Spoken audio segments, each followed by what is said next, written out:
بسم الله الرحمن الرحيم عم يتساءلون عن النبأ العظيم الذي هم فيه مختلفون كلا سيعلمون ثم كلا سيعلمون ألم نجعل الأرض مهادا والجبال أوتادا وخلقناكم أزواجا وجعلنا نومكم سباتا وجعلنا الليل لباسا وجعلنا النهار معاشا وبنينا فوقكم سبعا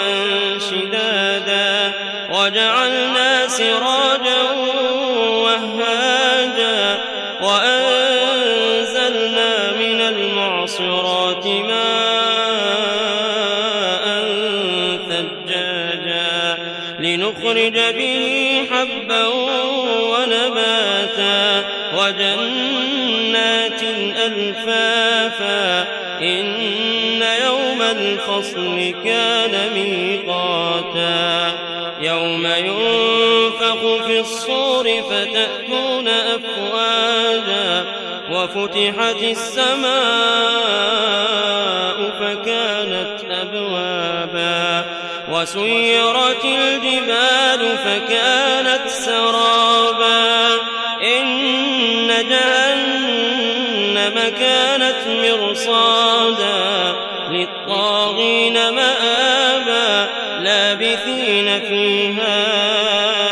أحقابا لا يذوقون فيها بردا ولا شرابا إلا حميما وغساقا جزاء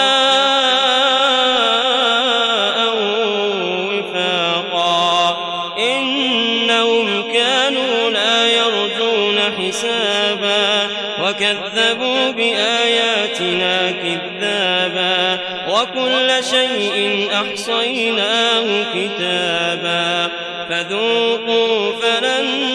نزيدكم إلا عذابا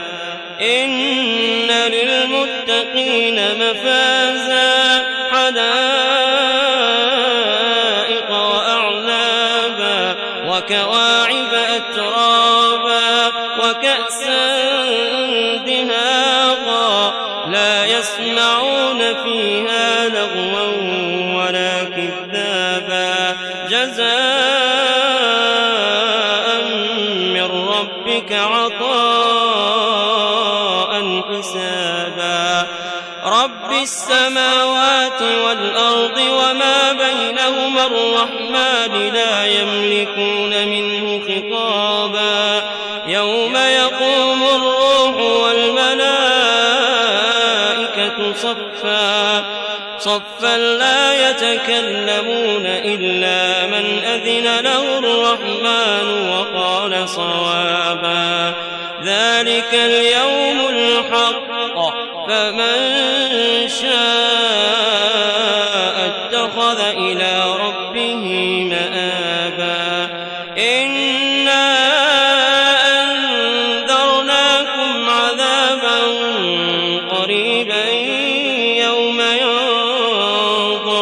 يوم ينظر المرء ما قدمت يداه ويقول الكافر يا ليتني